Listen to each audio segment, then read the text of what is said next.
Coup de projecteur à présent sur la 22e édition du Festival international du cinéma africain de Khouribga, le FICAC, qui s'est ouvert samedi soir. Il se poursuit jusqu'au 4 juin sous le haut patronage du roi Mohamed VI. Le Burkina Faso est l'invité d'honneur donc pour cette édition.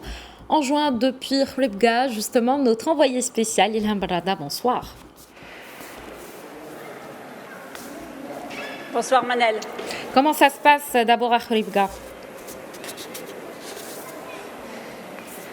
Bah écoutez, il fait très très chaud, mais cette chaleur n'enlève rien à la magie du cinéma et ce magnifique festival qui se déroule à Khouribga. Parfait. Alors Ilham, le FICAC est désormais un repère culturel continental, africain. Il a rendu un hommage appuyé pour cette édition à Feu Nordine Saïl, l'ancien président de la fondation du festival, et à Soma Ardioma aussi, l'ancien délégué général du Festival panafricain du cinéma et de la télévision de Ouagadougou. D'abord, quels sont les moments marquants de cet événement ? Alors, je pense qu'on ne peut pas parler du festival du cinéma international de Khouribga sans parler de Nordine Saïl, parce qu'il faut remettre les choses dans l'ordre. C'est Nordine Saïl qui, en mars 1977, a décidé de la création de ce festival. Il faut savoir aussi que c'est ici, à Khouribga, qu'est né le premier club de cinéma, et c'était en février 1934, Manel. Donc c'est déjà presque 19 ans d'amour de cinéma qui existe ici dans cette ville. Donc ce n'était pas gratuit ni fortuit que Nordine Saïl décide à l'époque, donc en 1977, de créer ce festival.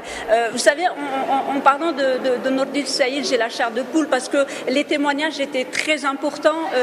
Par exemple, Mohamed Mouftaki écrit dans le journal du festival, Nordine Saïl n'est pas mort, et c'est vrai parce que ce festival restera à jamais lié donc à ce nom, à ce grand nom du cinéma marocain, mais qui était aussi un grand philosophe puisque c'était son premier métier. Et pour rendre hommage donc à Nordine Saïl, la fondation du festival a décidé de la création du prix Nordine Saïl de la critique. Donc c'est un nouveau rendez-vous qui a été pris pour ce festival international de cinéma de Khouribga. Et comme vous le disiez, donc il y avait aussi l'hommage à l'ancien délégué du FESPACO, parce que cette année, le festival a décidé de rendre hommage au cinéma burkinabé.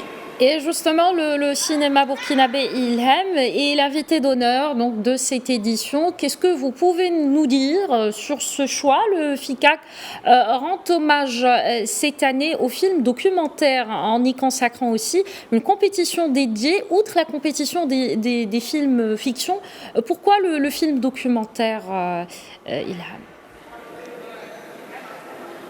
Alors, écoutez, je pense que la solution la plus simple, c'est que le Festival international du cinéma de Khouribga est intimement lié au FESPACO. Parce qu'il faut savoir que le FESPACO est le premier festival de cinéma africain né sur le continent, et c'était en 1969. Le FESPACO est également lié à 3 noms du cinéma marocain. L'un des premiers étalons d'or du festival était remis à Souheil Boubraka.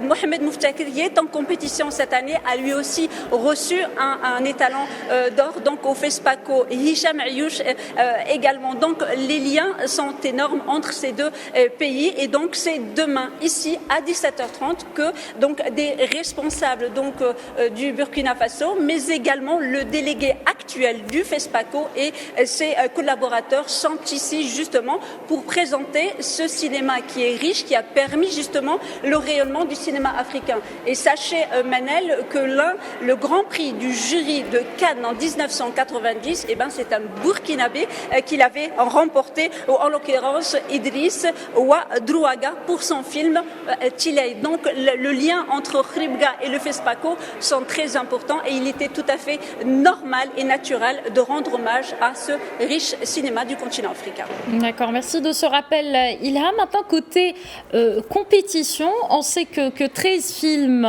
de 12 pays africains sont sont en lice dans la catégorie long métrage, dont 2 productions marocaines, n'est-ce pas? Oliver Black de Tawfiq Baba et L'automne de Pommier de Mohamed Mouftakir. Que pouvez-vous nous dire sur ces films marocains? Alors, je vous reprends sur le film de Mouftakir. Il faut savoir que c'est Mohamed Mouftakir, pour son film donc L'automne des pommiers, avait reçu à Tanger en 2020 le dernier festival du cinéma national donc de Tanger. Il avait reçu le Grand Prix, donc c'était en 2020. Donc il est là, donc cette année en compétition officielle donc avec Oliver Black. Mais il y a bien évidemment 10 autres films, pardon, parce que 2 sont marocains, 2 productions marocaines et 10 autres films qui viennent bien évidemment du Sénégal, de la Namibie, du Rwanda, du Sénégal, mais aussi de la Côte d'Ivoire. Et cette richesse donc de films en compétition témoigne de la thématique qu'a installé donc le festival pour cette année, qui est la pluralité et la diversité. Et comme vous le disiez tout à l'heure, la nouveauté aussi, c'est le documentaire. 8 films sont en compétition avec 2 productions marocaines. C'est déjà bien évidemment très important. C'est une très très belle ouverture pour le documentaire marocain qui brille à l'international, et donc il était normal qu'il brille également sur notre continent et bien évidemment au Maroc. Parfait, merci beaucoup Ilham Brada. Je rappelle que vous êtes notre envoyé spécial à Africa.